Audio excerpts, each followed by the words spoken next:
오늘 말씀은요, 제가 사실 전도에 대한 메시지를 계속 준비하고 있다가 오늘 아침에 방향이 확 틀어졌습니다.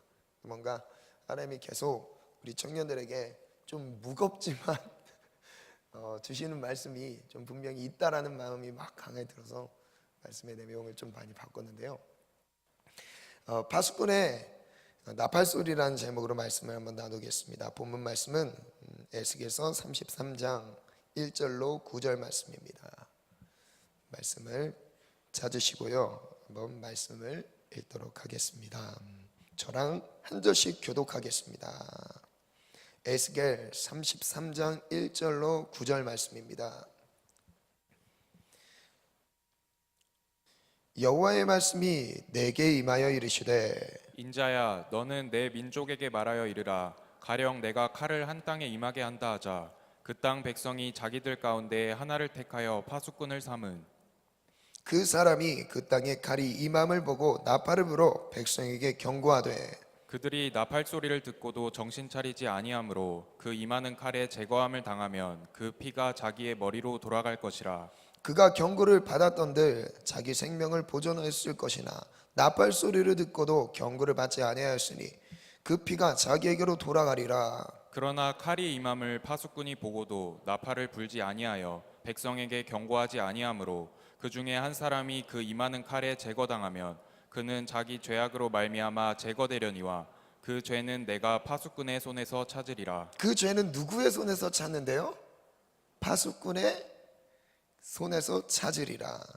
인자야, 내가 너를 이스라엘 족속의 파수꾼으로 삼음이 이와 같으니라. 그런즉 너는 내 입의 말을 듣고 나를 대신하여 그들에게 경고할지어다. 가령 내가 악인에게 이르기를 악인아 너는 반드시 죽으리라 하였다 하자. 내가 그 악인에게 말로 경고하여 그의 길에서 떠나게 하지 아니하면 그 악인은 자기 죄악으로 말미암아 죽으려니와 내가 그의 피를 내 손에서 찾으리라. 함께 읽겠습니다. 그러나 너는 악인에게 경고하여 돌이켜 그의 길에서 떠나라고 하되 그가 돌이켜 그의 길에서 떠나지 아니하면 그는 자기 죄악으로 말미암아 죽으려니와 너는 내 생명을 보존하리라. 아멘. 하나님, 내가 듣고 싶은 말씀을 듣지 않게 하시고 내가 전하고 싶어하는 말씀을 전하지 않게 하시고 하나님이 우리에게 하고자 하시는 그 음성을 듣기 원합니다. 주님 말씀하여 주옵소서. 주님 어떤 말씀이든 아멘으로 반응하겠습니다. 예수님의 이름으로 기도합니다. 아멘. 첫 번째인데요, 나팔을 불어 경고하라. 선지자의 임무가 무엇일까요? 하나님께서 선지자를 부르시죠. 선지자에게 말씀을 주십니다. 그럼 선지자의 임무는 무엇이죠? 하나님이 주신 말씀을 대언하는 거예요. 자기 생각을 말하는 게 아닙니다. 그리고 백성들이 듣고자 하는 음성을 들려주는 게 선지자의 임무가 아니에요. 부담스러울 수도 있습니다. 불편할 수 있어요. 그 말씀을 들었을 때 뭔가 찔림과 마음의 불편함들이 일어날 수 있습니다. 그러나 선지자의 임무는 무엇이냐면요, 하나님의 사람을 세워서 강단에 세우시고 말씀을 전하게 하셨던 그 이유는 다른 게 아니라 하나님의 뜻을 전하는 것이었어요. 사람의 뜻을, 사람의 의중을 묻고 있는 것이 아닙니다. 다수결의 의견을 존중하면서 그 의견이 어디 있는지를 묻는 것도 아니에요. 하나님의 뜻이 어디 있는지를 주님 말씀하고 계신 겁니다. 모두가 저를 비롯해서 우리 모두가 하나님의 뜻에 벗어난 상황에서 우리끼리 좋은 축제를 벌렸다 했습니다. 만약에 벌렸다고 해요, 하나님께서 그 축제의 분위기를 기뻐하실까요? 하나님 그곳에 함께하지 않으세요. 하나님을 인정하고 하나님을 의지하는 단 한 사람이라도 하나님 편에 속한 그 한 사람을 하나님이 인정하시는 거죠. 하나님의 말씀대로 순종하며 따르는 이 세대 가운데서 하나님의 말씀이 전부인 줄 알고 순종하는 그 한 사람을 지금 찾고 계신 겁니다. 세대가 어떻게 흘러가든지 상관없어요. 세대 속에서 많은 사람들이 분위기 따라서, 영적인 분위기 따라서 말씀에서 벗어났다 할지라도 하나님의 말씀이 임했어요. 그 말씀 가운데 행하지 않았다면요, 우리는 경고의 메시지를 들어야 되는 거예요. 그래서 하나님께서 에스겔 선지자를 부르셨어요. 그리고 에스겔 선지자에게 입에 하나님의 말씀을 담아주셨습니다. 입에 하나님의 말씀을 담아주셨을 뿐만 아니라 그의 삶에 경험할 수밖에 없도록 하나님이 그의 삶으로 온몸으로 하나님의 마음을 전할 수 있도록 많은 경험들을 하게 하셨어요. 에스겔서 2장 3절부터 7절 말씀 한번 읽겠습니다. 에스겔이 하나님께 부름을 받았던 내용인데요, 한번 읽겠습니다. 3절부터 시작. 내게 이르시되 인자야 내가 너를 이스라엘 자손 곧 패역한 백성 나를 배반하는 자에게 보내노라. 그들과 그 조상들이 내게 범죄하여 오늘까지 이르렀나니 이 자손은 얼굴이 뻔뻔하고 마음이 굳은 자니라. 내가 너를 그들에게 보내노니 너는 그들에게 이르기를 주 여호와의 말씀이 이러하시다 하라. 에스겔에게 하나님의 말씀을 주신 이유가 있었습니다. 하나님을 섬긴다고 착각하는 그들이 너무나 뻔뻔하게 살아가고 있어요. 즉 이거죠. 하나님의 말씀대로 순종하지 못하고 있으면서 뭔가 습관적으로 하나님에 대한 전통적으로 과거의 오랜 신앙의 경륜에 따라서 뭔가 하나님께 하고 있는 듯하게 보였던 거예요. 그러나 그 중심에 들어가 보니까 문제가 있었습니다. 하나님을 경외하는 마음이 없었어요. 하나님을 사랑하고 하나님을 인정하는 믿음이 없었던 거예요. 형식적인 거예요. 명목적인 신앙이었던 거였습니다. 그래서 하나님이 에스겔을 불러서요, 그들에게 뻔뻔한 그들에게 보내셨어요. 주님은 뭐라고까지 말씀하시죠? 마음이 굳은 자니라. 마음이 굳어 있어요. 하나님이 무슨 말씀을 하셔도 마음에 움직임이 없는 상태입니다.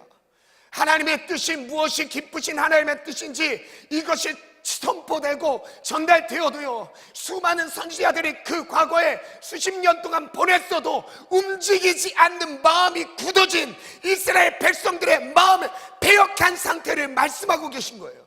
그들 가운데 누굴 보냈다고요? 에스겔을 보냈던 거예요. 그 다음 절 보면요, 5절 읽겠습니다. 시작. 그들은 패역한 족속이라. 그들이 듣든지 아니 듣든지 그들 가운데 선지자가 있음을 알지니라. 인자야 너는 비록 가시와 찔레와 함께 있으며 정갈 가운데 거주할지라도 그들을 두려워하지 말고 그들의 말을 두려워하지 말지어다. 그들은 패역한 족속이라도 그 말을 두려워하지 말며 그 얼굴을 무서워하지 말지어다. 그들은 심히 패역한 자라. 그들이 듣든지 아니 듣든지 너는 내 말로 고할지어다. 두 번 반복하죠. 그들이 듣든지 아니 듣든지 들을 귀가 없든지 마음이 굳어져서 들려지지 않든지 상관없이 에스겔의 사명은 뭐였던 거예요? 전하는 거였어요. 진리를 선포하는 거였습니다. 하나님의 뜻과 하나님의 우리의 삶을 향한 하나님의 계획을 선포하는 거였어요. 이스라엘 백성들이 하나님을 떠나 있어요. 그들의 문화가 습관이 하나님으로부터 너무나 멀어져 있던 거예요. 예배는 드리긴 했지만 제사는 갖춰서 지내고 있었지만 문제는 그들의 삶에 들어가 봤을 때 하나님의 살아계심을 조금도 찾아볼 수 없었던 거예요. 신앙은 있는 것 같은데 내면 안에는 이미 썩어져 있는 송장이 가득한 회칠한 무덤 같았던 거죠. 누구에게 책망했던 말씀이죠? 바리새인들과 서기관들에게 책망했던 그 내용이 지금 그대로 이스라엘 백성들 안에 있었던 겁니다. 에스겔 33장 7절에 보면요, 한번 읽겠습니다. 시작. 인자야 내가 너를 이스라엘 족속의 파수꾼으로 삼음이 이와 같으니라. 그런즉 너는 내 입의 말을 듣고 나를 대신하여 그들에게 경고할지어다. 누구를 대신해서요? 하나님이요. 여호와 하나님을 대신해서 나를 대신해서 경고하래요. 경고를 왜 주셨을까요? 하나님이 그 전에 이미 뜻을 말씀하시고 알아들을 만한 시기가 있었음에도 불구하고 그들은요 양심을 버렸어요. 불순종이 누적되다 보니까요 기도해야 사는 줄 알아요. 그런데 기도하지 않습니다. 말씀으로 살아가야 되는 거 알아요. 그러나 말씀에 가까이 하지 않아요. 내 감정대로 살아가는 거예요. 하나님의 뜻이 내 삶에서 점점점 멀어지다 보니까 내 양심마저도 양심이 이제 굳어지기 시작합니다. 그 다음 또 주님이 기다려도 다시 돌이키지 않는 굳어진 마음 때문에 그때 주님 다시 경고하시는 거예요. 우리가 불순종했을 때 바로 주님 경고하시는 게 아니에요. 스스로 돌이킬 수 있는 힘이 우리 안에 이미 있습니다. 그래서 그 돌이킬 수 있는 시기와 기한 그리고 모든 것들 하나님이 환경을 열어주셨지만 우리의 패역한 내면에선 주님께 돌아가려 하지 않아요. 이 정도 삶을 살아도 괜찮다고 스스로 안주합니다. 그리고 스스로 합리화시키죠. 이 정도 죄를 져도 주님 나를 버리지 않으실 거야. 이 정도 죄를 져도 특별히 나 천국 가는데 문제는 없을 거야. 스스로 속입니다. 여러분, 이거 무슨 생각일까요? 사단의 생각이에요. 내 생각이 아닙니다. 어떻게 하나님의 말씀에서 벗어났는데 천국에 갈 수 있죠? 있을 수 없는 일이죠. 그러면서 불순종의 자리를 지키면서도 내가 스스로 하나님이 나를 사랑한다고 속고 있는 거예요. 물론 사랑하세요. 기회는 계속 주고 계십니다. 무슨 기회요? 하나님 품으로 돌아오는 기회요. 저는요, 이제 아빠가 돼 보니까 제가 수원이가 늘 어지르죠. 그죠? 무슨 이쁜 짓을 하겠어요.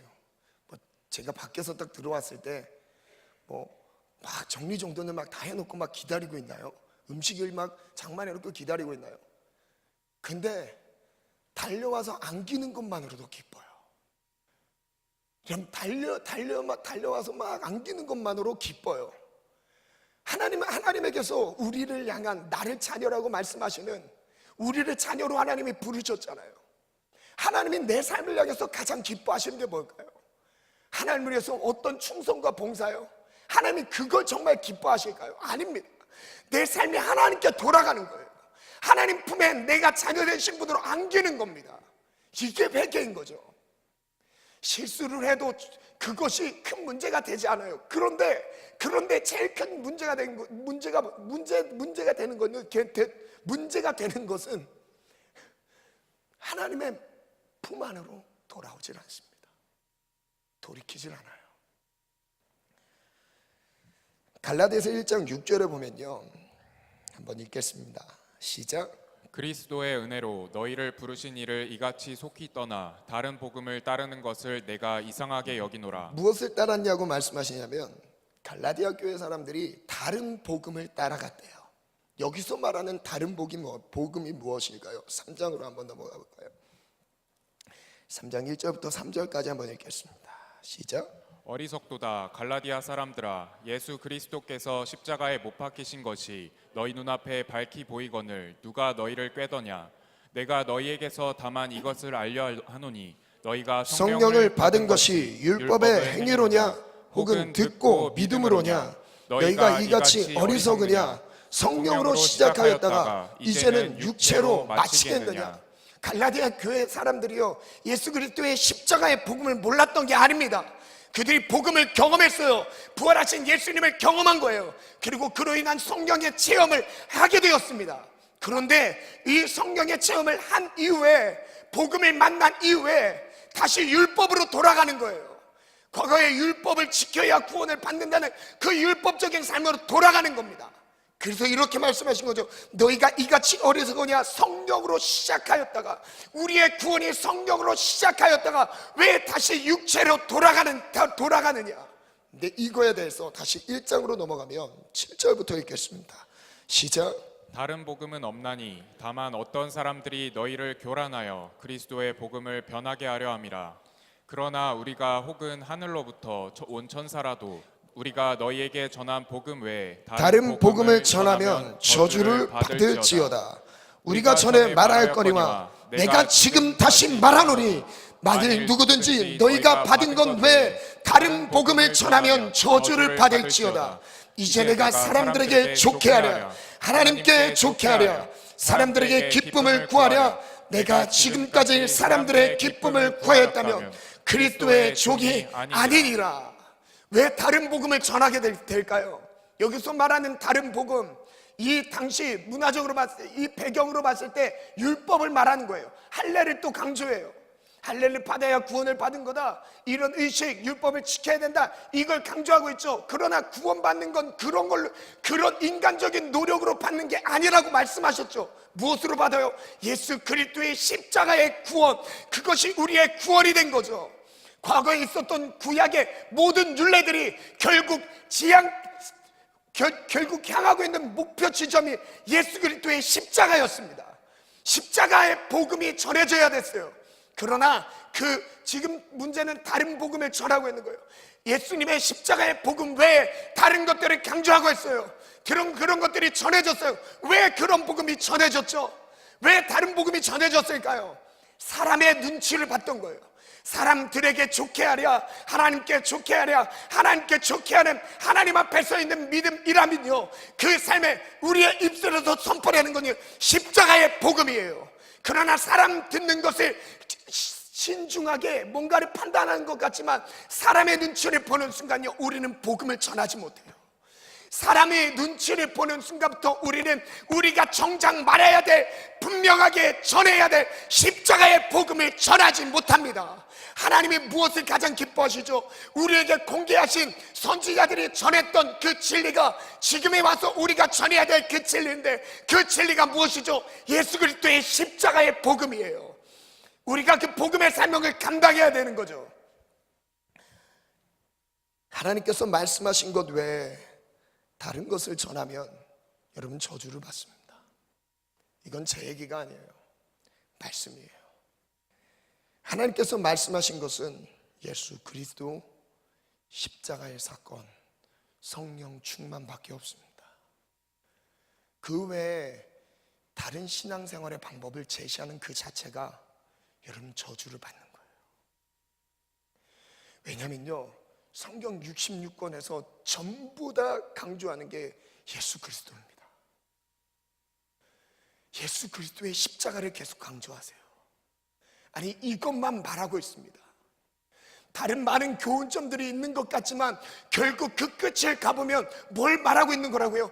예수 그리스도가 누구인지를 말하고 있는 거예요. 예수밖에 구원이 없다라는 걸 말하고 있는 거예요. 예수만이 나의 처절하리 죄인된 나의 삶을 새롭게 할 수 있는 유일한 길이 예수 그리스도의 십자가밖에 없다는 걸 선포하고 있는 거예요. 그래서 십자가를 떠난 모든 삶은 아무 의미가 없습니다. 사람들의 기쁨을 구하고 계십니까? 그리스도의 종이 될 수 없습니다. 하나님의 기쁨을 구합시다. 하나님이 기뻐하시는 그 뜻에 우리 한번 따라가 봅시다. 두 번째입니다. 한번 읽겠습니다. 시작. 죄악의 길에서 돌이키라. 에스겔서 33장 10절부터 16절 말씀인데요. 그런즉 이사야, 너는 이스라엘 족속에게 이르기를, 너희가 말하여 이르되 우리의 허물과 죄가 이미 우리에게 있어 우리로 그 가운데서 쇠퇴하게 하니 어찌 등이 살려 하거니와, 너는 그들에게 말하라. 주 여호와의 말씀이니라. 나의 삶을 두고 맹세하노니 나는 악인이 죽는 것을 기뻐하지 아니하고. 여러분, 이 정말 중요한 말씀입니다. 하나님께서는 악인이 죽는 것을 기뻐하지 않으세요. 어떤 의미죠? 악인이 죄악에서 돌이키는 걸 기뻐하시지, 악인이 그 죄값으로 멸망하는 것을 기뻐하지 않으신다는 걸 말씀하고 계신 거예요. 자신의 삶을 두고 맹세하셨던 거예요. 나는 악인이 죽는 것을 기뻐하지 아니하고 악인이 그의 길에서 돌이켜 떠나 사는 것을 기뻐하노라. 이스라엘 족속아, 돌이키고 돌이키라. 너희 악한 길에서 떠나라.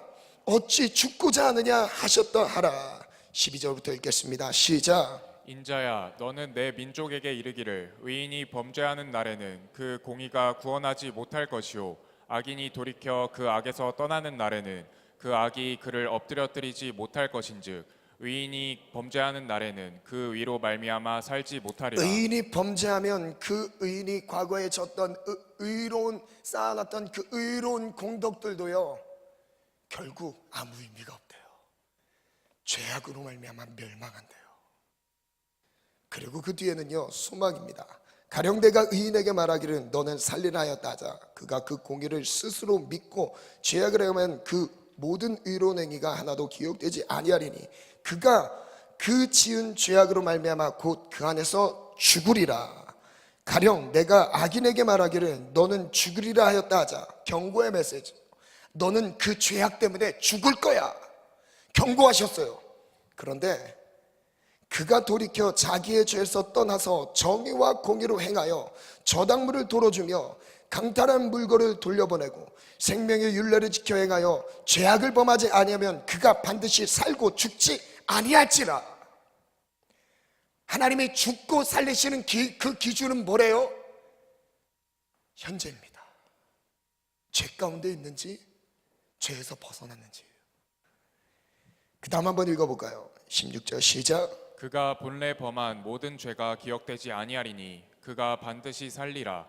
이는 정의와 공의를 행하였음이라 하라. 얼마나 은혜로우면서도 반전입니까? 악인이라고 할지라도, 여러분, 악인이라고 할지라도 과거에 악 때문에, 죄악 때문에 이미 멸망이 예고되어 있는 사람일지라도 그 순간 그 죄악을 끊고 벗어난다면 주님 뭐래요? 그 과거에 지었던 죄악들을 잊어버리신대요. 묻지 않으신대요. 이게 우리에게 소망인 거죠. 그래서 누가복음 19장 10절에는 이렇게 선포하십니다. 인자가 온 것은 잃어버린 자를 찾아 구원하려 오신 거예요. 글을 한번 띄워주시겠어요? 네, 한번 읽겠습니다. 시작. 심판의 경고는 멸망시키려는 의도가 아니다. 경고를 듣고 죄악의 길에서 돌이키도록 기회를 주시는 것이다. 악인이 죄악으로 인해 죽는 것은 하나님의 뜻이 아니다. 하나님의 뜻은 악인이라 할지라도 경고를 듣고 죄악의 길에서 돌이키는 것이다. 하나님께서는 처음부터 경고하시지 않는다. 깨닫는 마음을 주셔서 스스로 돌이킬 수 있도록 기다려 주신다.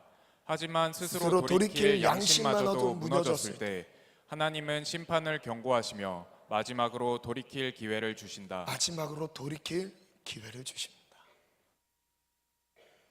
여러분, 그래서 지금 에스겔 선지자를 통해서 임한 여호와의 말씀, 그 경고, 에스겔 선지자가 선포하는 내용들, 환상을 보고 그 환상을 본 것을 이스라엘 백성들에게 선포합니다. 이스라엘뿐 아니라 유다 백성 그리고 주변의 민족들을 향한 멸망과 재앙을 선포하세요. 누구를 통해서? 에스겔을 통해서 그 입을 열어서 엄청난 지금 쌓여져 있는 하나님의 진노를 부르고 있는 그 죄악들을 향해서 진노를 선포하고 계신 거예요. 그래서 우리는 기억해야 합니다. 한번 읽겠습니다. 시작. 우리는 기억해야 한다. 죄악의 문제를 지극히 개인적인 범위에서 받아들이고 있다면 이해하기 어려울 수 있다. 민족이나 나라가 멸망할 때까지 오랜 하나님의 기다림이 있었다. 하나님을 떠난 어떤 공동체도 오래 버티질 못했다. 에스겔 선지자를 통해 말씀하신 하나님의 경고가 있기까지도 이스라엘의 회복을 통해 약 500년간 기다리셨다. 하나님을 떠나 복음의 능력을 잃어가는 한국교회, 그리고 우리 기독교인들이 죄악의 길에서 돌이켜야 한다. 개인적인 죄악도 문제겠지만 더 심각한 것은 우리나라가 죄악의 깊이로 빠져드는 속도에 제동장치가 없다는 것이다. 심판과 멸망이 임하기 전에 회개해야 한다. 죄악의 길에서 돌이켜야 한다. 여러분, 정말 큰 문제는 세상 사람들이 타락하는 게 아닙니다. 예수를 믿는다고 하는 사람들이 세상 사람들과 똑같이 살아가는 게 엄청난 큰 타락이에요. 예전에는요, 20, 30년 전만 해도 분명하게 구분이 됐습니다. 크리스찬들 그리고 예수를 믿지 않는 불신자들, 그냥 보면 구분이 됐어요. 분명하게 구분이 됐죠. 예수를 믿는 사람들은 자신의 삶을 전부를 들여 헌신합니다. 그래서 선교사로 헌신하지 않으면 비정상적인 것으로 받아들였었어요. 그 정도로 뭔가 극단적인 것 같지만 하나님을 제대로 따를 말씀대로, 정말 말씀에 기록된 대로 따라 보려고 하는 몸부림이 그 시대 가운데는 있었어요. 지금은 어떤지 아십니까? 교회 안에 그 정도 헌신을 하면요, 제재합니다. 세상에서 어떻게 살아남을 거냐고.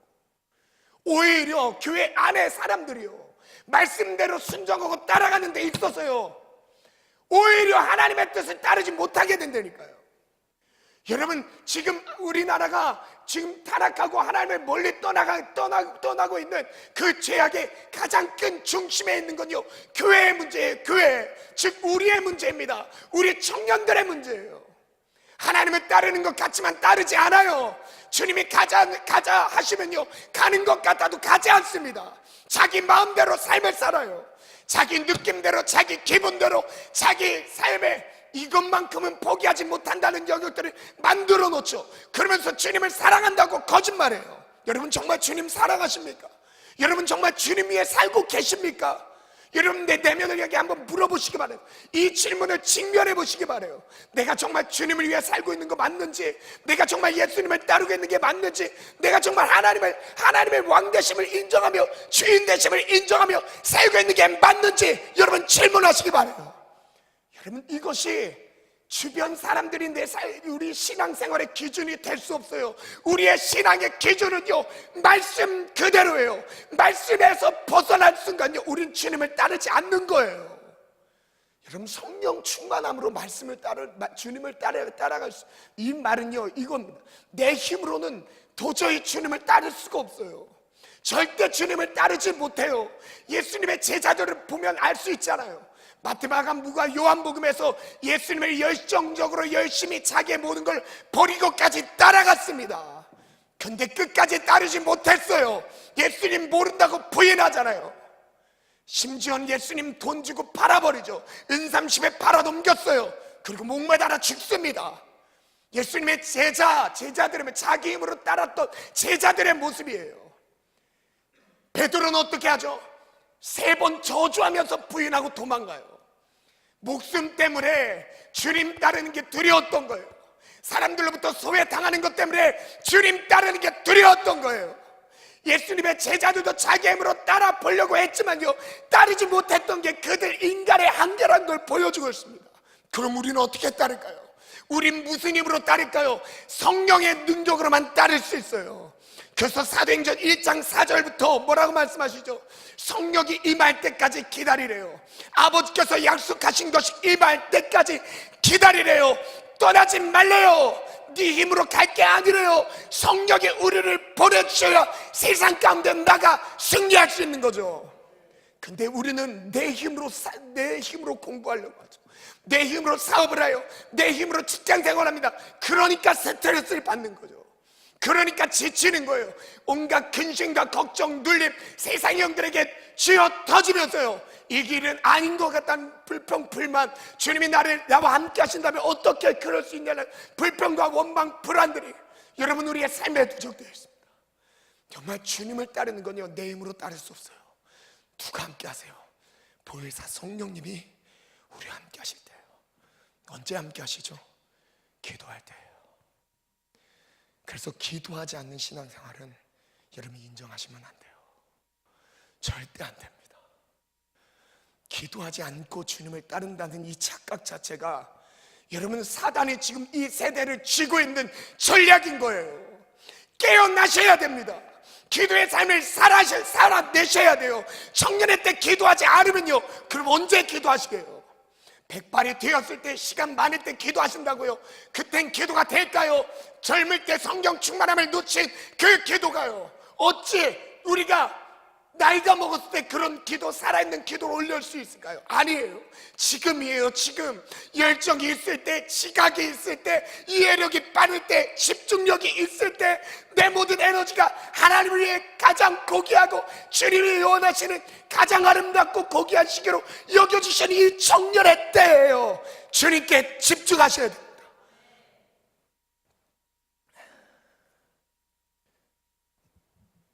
이 사람들의 에스겔서 33장 17절에 보면요, 에스겔의 선포를 듣고도 이 선포의 내용은 그 전에 방금 읽었던 내용이죠. 하나님, 아무리 의인이라고 했다 한들 그 죄로 무너지면 결국 그 죄로 멸망한대요. 반대로 악인일지라도 그 죄에서 벗어나면 주님 뭐래요? 과거의 죄악을 잊지 않고 구원하신대요. 하나님의 긍휼과 자비가 있는 거죠. 그리고 그 뒤에 보면요, 이런 은혜의 말씀이 선포됐었습니다. 근데 17절부터 보면, 그래도 내 민족은 말하기를 뭐라고 말하죠? 주의 길이 바르지 아니하다 하는도다. 그러나 실상은 그들이 길이 바르지 아니하니라. 이 메시지를 들으면서도요, 에스겔의 메시지를 들으면서 백성들의 반응은 어떤 반응이었던 거예요? 주님, 당신이 하는 말이, 이 당신이 제시하는 이 길이 바른 길이 아니라고 생각했던 겁니다. 자기의 길이 바르다고 생각했어요. 자기들의 판단이, 자기의 머리로 판단하는 이 판단, 경험, 생각들이 바르다고 생각했어요. 그리고 18절부터 한번 읽겠습니다. 20절까지 시작. 만일 의인이 돌이켜 그 공의에서 떠나 죄악을 범하면 그가 그 가운데에서 죽을 것이고, 만일 악인이 돌이켜 그 악에서 떠나 정의와 공의대로 행하면 그가 그로 말미암아 살리라. 그러나 너희가 이르기를 주의 길이 바르지 아니하다 하는도다. 이스라엘 족속아, 나는 나는 너희가 각기 행한 대로 심판하리라 하시니라. 하리라. 에스겔 선지자와 같은 시대의 인물인데요, 예레미야도 같은 문제로 고충을 겪습니다. 예레미야 25장 1절부터 보면요, 유다의 왕 요시야의 아들 여호야김 넷째 해 곧 바벨론의 왕 느부갓네살 원년에 유다의 모든 백성에 관한 말씀이 예레미야에게 임했습니다. 예레미야에게 하나님의 말씀이 임했어요. 선지자 예레미야가 유다의 모든 백성과 예루살렘 모든 주민에게 말하여 이르되, 유다의 왕 아몬의 아들 요시야의 왕 13째 해부터 오늘까지 23년 동안 여호와의 말씀이 내게 임하기로, 한 번 임해서 말한 게 아니라 몇 년 동안요, 23년 동안 예레미야의 입술을 들어서 하나님의 말씀을 전하게 하셨던 거예요. 23년 동안 하나님의 말씀이 임해서 하나님의 뜻을 계속 선포하고 있었던 겁니다. 그런데 내가 너희에게 꾸준히 일렀으나 너희가 순종하지 아니하였느니라. 4절부터 읽겠습니다. 시작. 그러므로 여호와께서 그의 모든 종 선지자를 너희에게 끊임없이 보내셨으나 너희가 순종하지 아니하였으며 귀를 기울여 듣지도 아니하였도다. 그가 이르시기를 너희는 각자의 악한 길과 악행을 버리고 돌아오라. 그리하면 나 여호와가 너희와 너희 조상들에게 영원부터 영원까지 준 그 땅에 살리라. 너희는 다른 신을 따라다니며 섬기거나 경배하지 말며 너희 손으로 만든 것으로서 나의 노염을 일으키지 말라. 그리하면 내가 너희를 해하지 아니하리라 하였으나 너희가 내 말을 순종하지 아니하고 너희 손으로 만든 것으로서 나의 노여움을 일으켜 스스로 해하였느니라.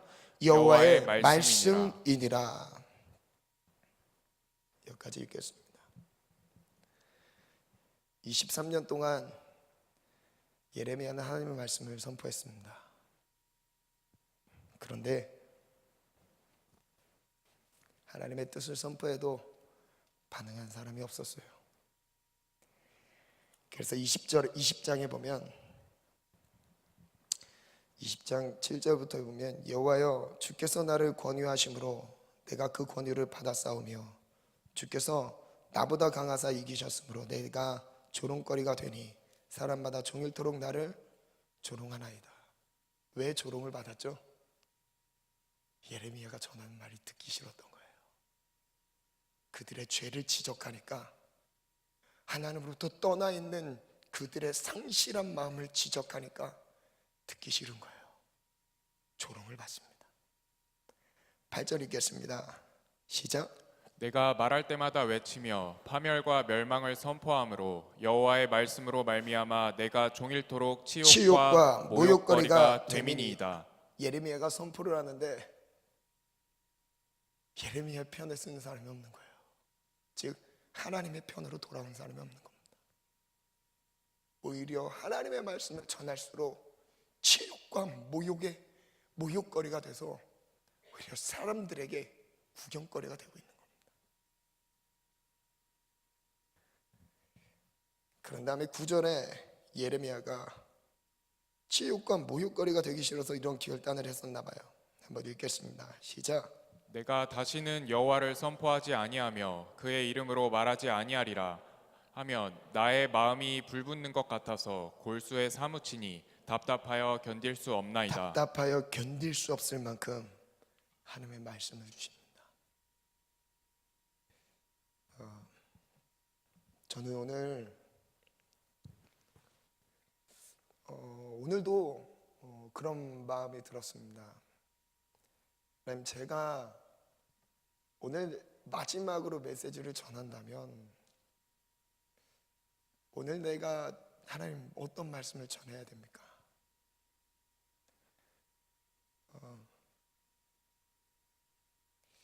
청년들 하나님의 뜻으로 돌이키길 원하시는 것 같았어요. 물론 말씀대로 잘 사는 청년들도 있겠죠.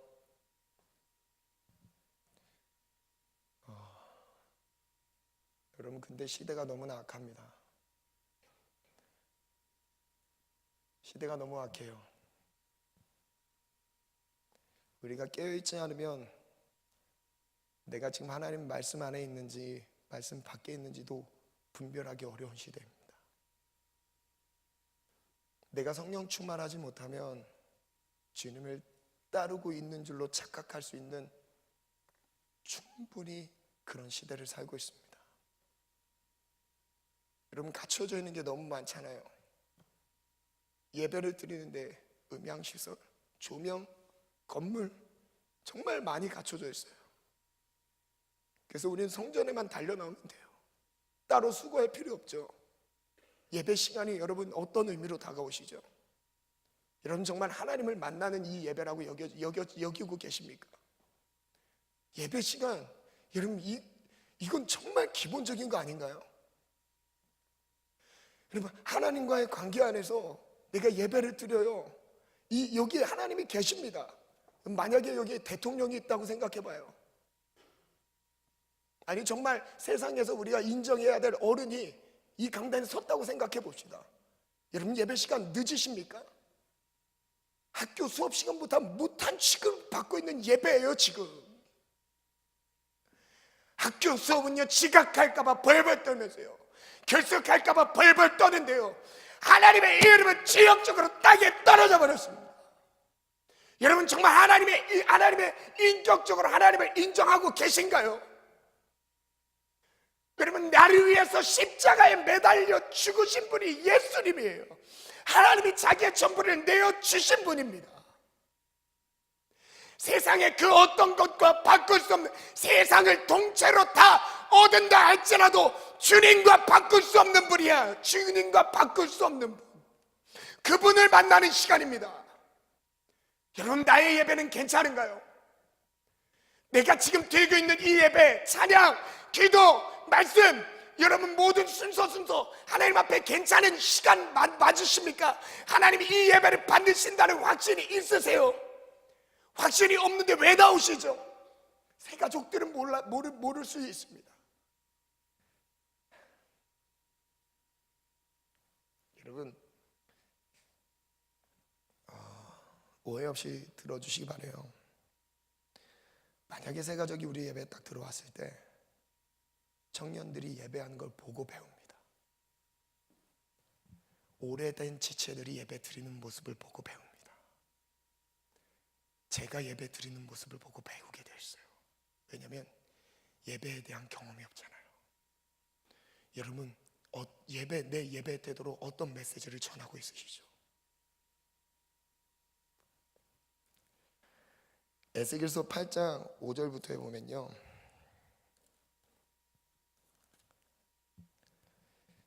그가 내게 이르시되, 인자야, 이제 너는 눈을 들어 북쪽을 바라보라 하시기로, 내가 눈을 들어 북쪽을 바라보니 제단문 어기 북쪽에 그 질투의 우삭이 있더라. 그가 또 내게 이르시되, 인자야, 이스라엘 족속이 행하는 일을 보느냐? 그들이 여기에서 크게 가증한 일을 행하여 나로 내 성소를 멀리 떠나게 하느니라. 너는 다시 다른 가증한 큰 일을 보리라 하시더라. 환상으로 보고 있는, 에스겔이 지금 환상으로 보고 있는 이 장소가 어디냐면요, 예루살렘의 성소예요. 성소 인근 지역에서 일어나는 일들입니다. 성소에서 뭐 하고 있대요? 가증한 일을 하고 있대요. 우상을 섬기고 있대요. 그리고 그가 나를 이끌고 뜰 문에 이르시기로 내가 본즉 담에 구멍이 있더라. 그가 내게 이르시되 인자야 너는 이 담을 헐라 하시기로 내가 그 담을 허니 한 문이 있더라. 우리 9절부터 같이 읽겠습니다. 시작.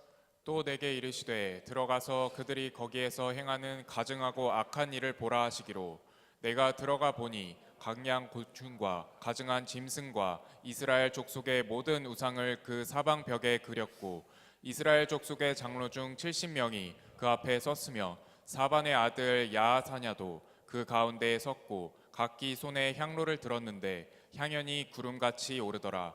또 내게 이르시되 인자야 이스라엘 족속의 장로들이 각각 그 우상의 방한 어두운 가운데에서 행하는 것을 내가 보았느냐.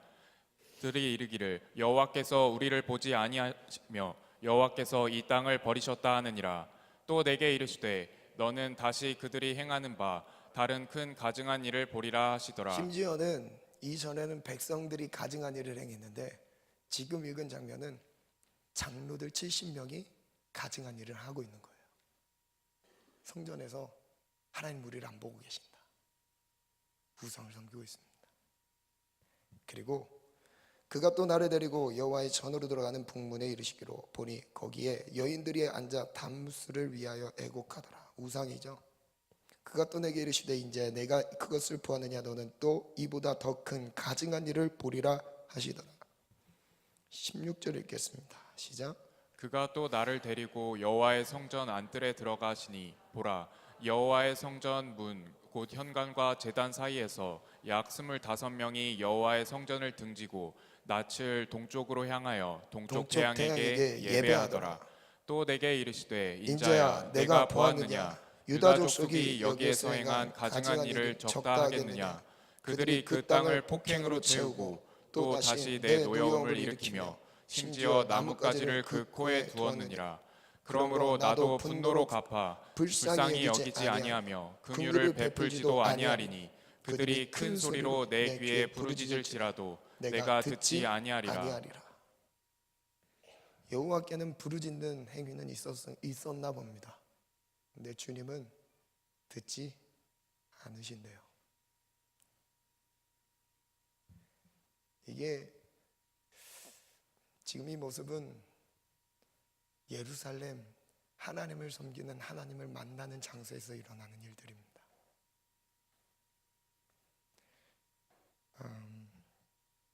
반주 준비해 주시고요. 마태복음 23장 25절부터 읽어드릴게요. 화했을진저 외식하는 서기관들과 바리새인들이여 잔과 대접은 겉은 깨끗이 하되 그 안에는 탐욕과 방탕으로 가득하게 하는도다. 눈먼 바리새인이여 너는 먼저 안을 깨끗이 하라. 그리하면 겉도 깨끗하리라. 화 있을진저 외식하는 서기관들과 바리새인이여 회칠한 무덤 같으니 겉으로는 아름답게 보이나 그 안에는 죽은 사람의 뼈와 모든 더러운 것이 가득하도다. 바리새인들과 서기관들, 여러분 엄청난 두려움은요, 내가 지금 주님을 섬긴다고 생각하고 있는데 내 내면은 이미 더러운 죄악으로 가득한 상태인 거예요.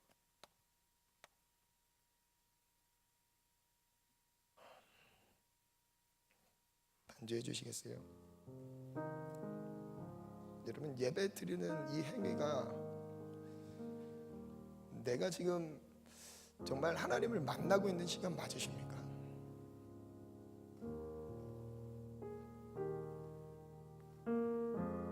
천국에 대한 확신이 있으십니까? 내 삶이 지금 여기서 끝난다 한다면, 주님이 내 삶을 여기서 거둬가신다면 그럼 천국 확신하십니까? 왜 천국에 대한 두려움이 있는지 아십니까? 왜 천국에 대한 확신이 없는지 아세요? 죄 때문에 그래요. 죄 때문에. 죄가 나를 하나님 앞에 떳떳하게 세우지 못합니다. 늘 죄책감에 눌려서 영적인 자존감은 이미 다 무너져. 하나님을 향해 찬양하는 것, 목소리 목 놓아 부를 만한 힘도 없고, 세상의 가요, 세상의 소리, 세상에 내가 손해 보는 일을, 억울한 일을 당했을 때는 목소리를 높여서 억울함을 토해내지만, 하나님을 예배하고 하나님을 만나는 이 자리에서 정말 이 감격의 은혜 가운데서 내가 정말 하나님께 인격적인 만남 가운데 반응하고 계신 겁니다. 외식하는 바리새인들, 서기관들, 여러분, 내가 될 수 있어요. 이스라엘 백성은요, 광야에서 다수가 멸망했습니다. 여기서 말하는 다수는요, 한 세대에 2명 빼고 전부를 말합니다. 60만 명으로 카운트된 이스라엘 싸움에 나갈 만한 수로 카운트된 60만 명에서 주님이 인정한 사람은 2명밖에 없었어요. 말씀 그대로 받아들이고 현상과 상황이 어떠하든 상관없이 주님이 나와 함께 하시는 그 하나로 만족하며 믿음으로 반응하는 2사람밖에 없었습니다. 갈렙과 여호수아죠. 여러분, 그 믿음으로 지금 살고 계셔야 돼요. 세상이 아무리 우리의 믿음을요 승통을 주여온다 할지라도요, 정말 믿음을 갖고 있는 사람은 이길 수밖에 없어요. 이기게 되어 있습니다. 왜요? 주님이 세상보다 강하니까요. 세상과 세상의 더러운 죄악들, 여러분 타협했던 이 더러운 손을요 그리스도의 피로 정결하게 씻어내시길 축복합니다. 아무리 우리가 죄 가운데 있었다 할지라도 죄악을 벗어나는 순간부터 주님은 우리의 과거의 죄악을 묻지 않으신다고 약속하셨어요. 예수 그리스도의 보혈을 의지합시다. 그의 십자가로 나아갑시다. 세상의 세상 죄악에 잠들어 있는 우리의 영적인 상태를요 흔들어 깨우세요. 제발 좀 일어나라고요. 깨우시기 바랍니다. 그게 우리의 기도가 되어야 될 줄 믿습니다. 하나님, 내 생각 하나도 내 스스로 통제할 수 없는 연약한 사람이 바로 나입니다. 내 일어나는 감정, 또 이것도 마찬가지로 내 스스로 통제할 수 없는 너무나 연약한 자입니다. 주님, 나를 불쌍히 여겨 주옵소서.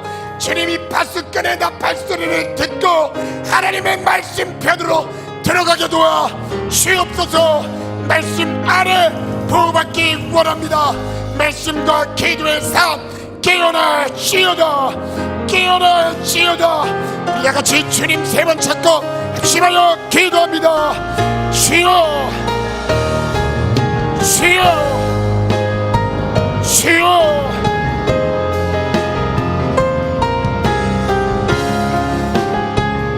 주여,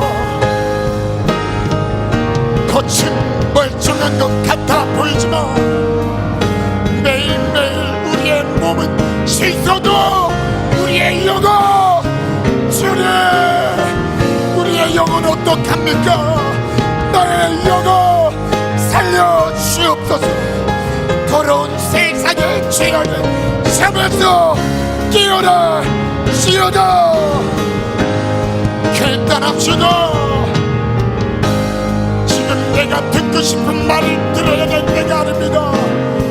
위로와 격려를 드릴 때가 아니에요. 하나님의 말씀 안으로 들어갑시다.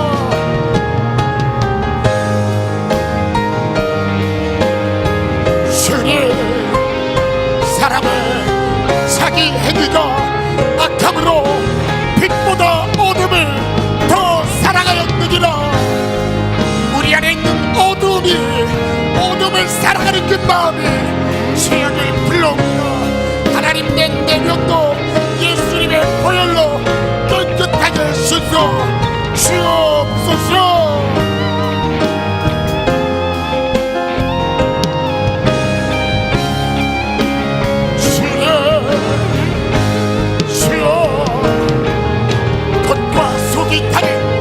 바리새인들, 서기관들, 하나님, 그게 너의 모습입니다.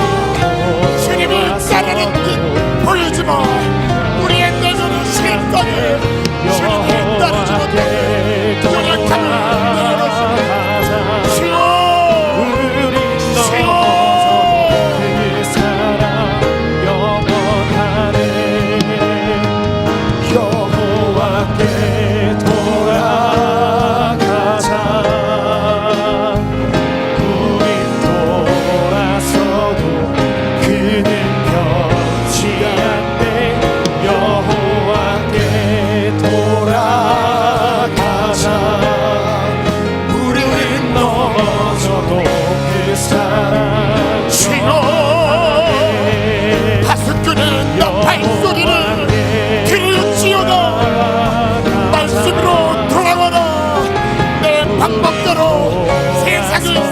맙시다. 내 수준으로 살아가지 맙시다. 주님 의지합니다. 우린 넘어져도 그 사랑 영원하네. 여호와께 돌아가자. 말씀에 반응해야 돼요. 말씀에 반응해야 돼요. 말씀에 진리에 반응해야 됩니다. 내 영이 진리에 반응해야 돼요. 거부하면 안 됩니다. 하나님의 말씀 진리를 거부하면 안 돼요. 주님 말씀 안에 내 내면의 모든 연약하신 주님의 보혈 덮어주옵소서. 주여 우린 돌아서도 그는 변치 않네. 여호와께 돌아가자. 우린 넘어져도 그 사랑 영원하네. 사랑은 오래 참고 자신을 내어주네. 하나님의 말씀 의지함으로 세상을 내 영혼 살려주세요. 내 영혼 사랑은 오래 참고 자신을 내어주네. 서로 살아갈 때 세상을 주오네. 사랑은 절대 지지 않네. 사랑은 오래 참고 자신을 내어주네. 아끼리라 할지라도 명심하시기 바랍니다. 기억하시기 바랍니다. 아끼리라 할지라도 죄악을 털어버리며 주님이 구원을 주신답니다. 예수 생명의 십자가의 구원, 겉과 속이 다른 연약하 모두 내어버리고 의식하는 바리새인 세계들은 우리의 모든 신앙들의 악습을 끊어내고 주님의 말씀 앞에 서기 원하이고. 사랑은 절대 지지 않네. 여호와께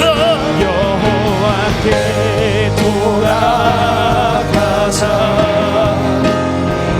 우린 돌아서도 그는 변치 않네. 여호와께 돌아가자.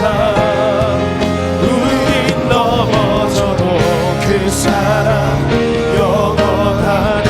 여호와께 돌아가자. 우린 돌아서도 그는 변치 않네. 여호와께 돌아가자. 우린 넘어져도 그 사랑 영원하네. 우리 이 시간 결단의 고백을 올려드리겠습니다.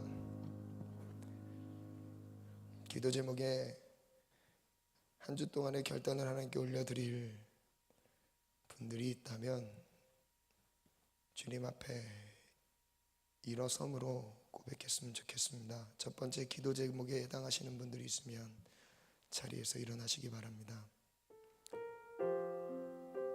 나팔 소리가 들려올 때 듣기 원합니다.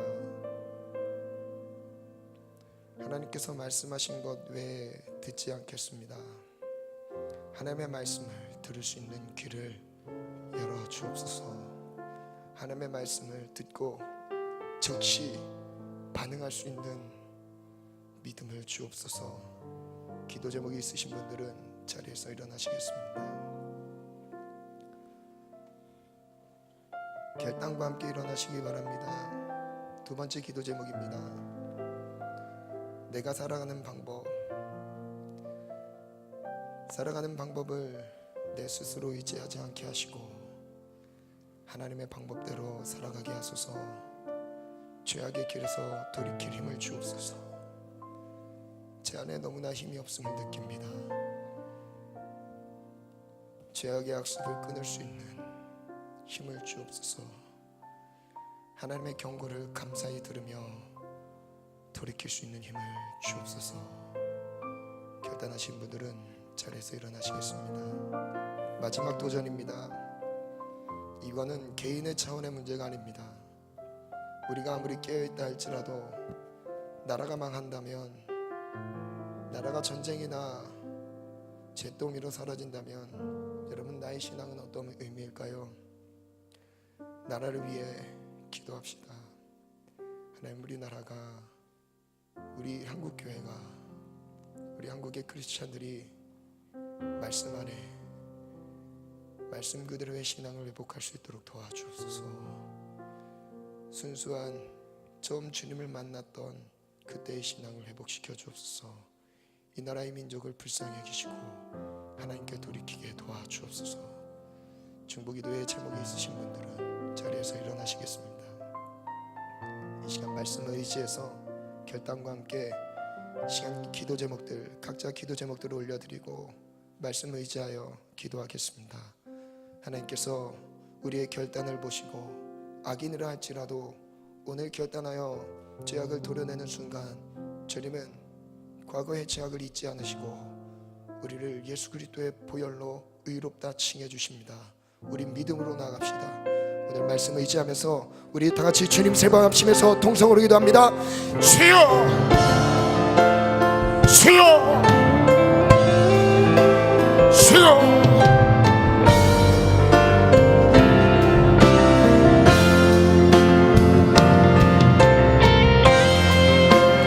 날파의 소리가 들릴 때에, 나팔 소리가 들릴 때에 듣기 원합니다. 듣기 원합니다. 예레미야의 하나님의 말씀이 선포되었고 그 하나님의 말씀에 반응하지 못했고 그 시대의 폐역함이 내 안에 일어나지 않도록 주님 도와주옵소서. 말씀을 들으시는 길이 열어 주옵소서. 진리에 반응하시는 힘을 주옵소서.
말씀에서 떠난 삶 자체가 재앙입니다.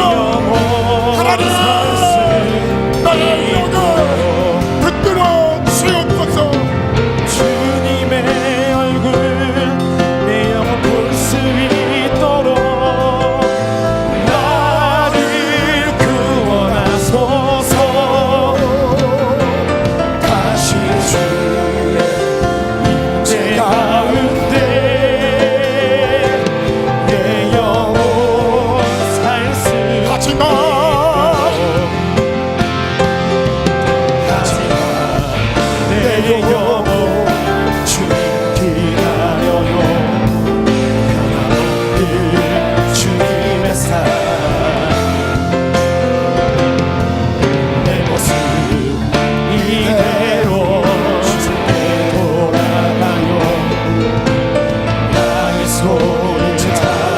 잡으소서.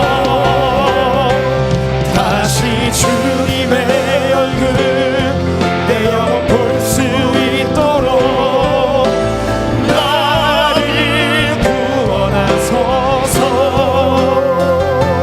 다시 주의 임재 가운데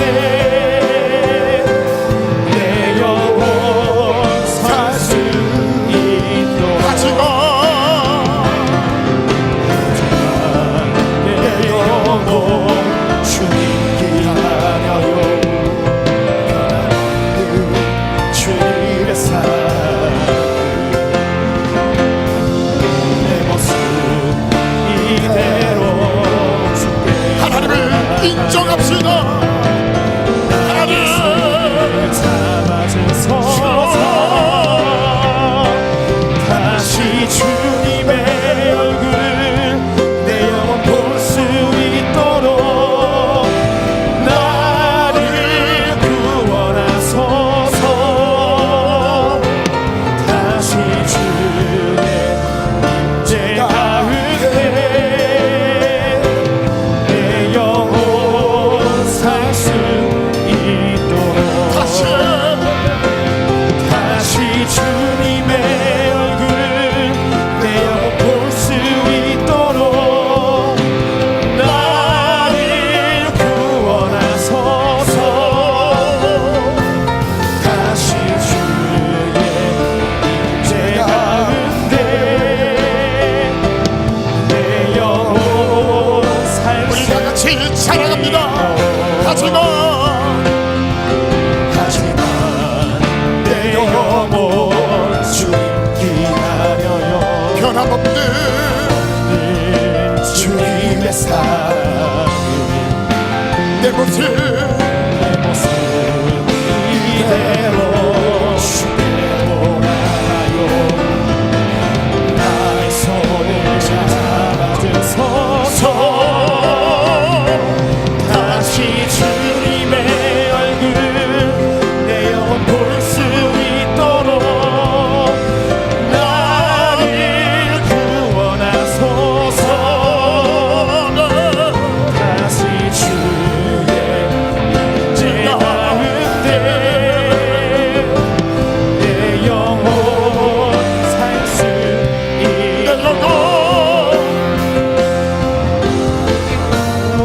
살 수 있도록 내 영혼 살 수 있도록